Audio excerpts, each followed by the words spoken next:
సమాచార శాఖ మంత్రి పార్థసారథి గారా? ఏమంటారు సమాచార శాఖ మంత్రి గారు? జగన్ గారికి దోచుకునే విజన్ తప్పితే రాష్ట్రాన్ని అభివృద్ధి పరిచే విజన్ లేదని చెప్తున్నారా? 9,000 ఎకరాలు. ఏమండి, రాష్ట్ర సమాచార శాఖ మంత్రి పార్థసారథి గారు, ఆయన గురించి ఏం మాట్లాడుకుంటాం?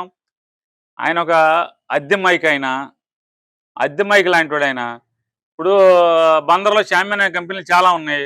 కులరవి మీటింగ్ అద్దెకి మైక్ పెట్టమన్నారనుకోండి, ఆ మైక్లో కులరవి ఏం మాట్లాడితే అదే వస్తుంది.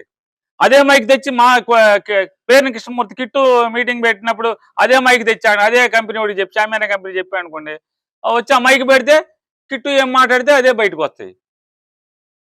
పార్థసారథి గారు పాపం ఏముండదు, అద్దె మైక్కి ఆయనకి తేడా లేదు. ఆయన గురించి మాట్లాడేదేంటి? చివరికి సమాచార శాఖ మంత్రి ఎంత అంటే అంటే ఈ కూటమి ప్రభుత్వంలో సమాచార శాఖ మంత్రికి ఎంత సమాచారం ఉంటుందంటే, సాక్షాత్తు అమరావతిని రోజు పిలిమోకలేస్తా అక్కడే ఉంటున్నటువంటి, అక్కడే పడుకుని, అక్కడే భోంచేసి, అక్కడే నిద్రపోతుంది, అక్కడ వాళ్ళకి ఏదో సేవ చేస్తున్నట్టు యాక్షన్ చేస్తున్న మంత్రి నారాయణ గారేమో 5,000 ఎకరాలు మిగులుతాయి అని చెప్తాడు. ఈయన 9,000 ఎకరాలు అంటాడు. నిజమే, విజన్ అంటే ఆయన దగ్గరుండి జగన్ గారు చూశాడు కదా, మేము కూడా చూస్తున్నాం కదా దగ్గరుండి ఆయన్ని. విజన్ అంటే ఓ పెద్ద రబ్బీస్ గుట్టని, 40 ఎకరాల రబ్బీస్ గుట్టని కొనుక్కొని గవర్నమెంట్ దగ్గర తీసుకుని దాంట్లో కరెంటు ఫ్యాక్టరీ కడతానంటే అది విజను. జగన్మోహన్ రెడ్డి గారు పోర్టులు కడితే 3 పోర్టులు, 10 ఫిషింగ్ హార్బర్లు, ఒక 16,000 స్కూల్స్ని బాగు చేయటం, పిల్లలకి ఇంగ్లీష్ మీడియంలో విద్య నేర్పటం,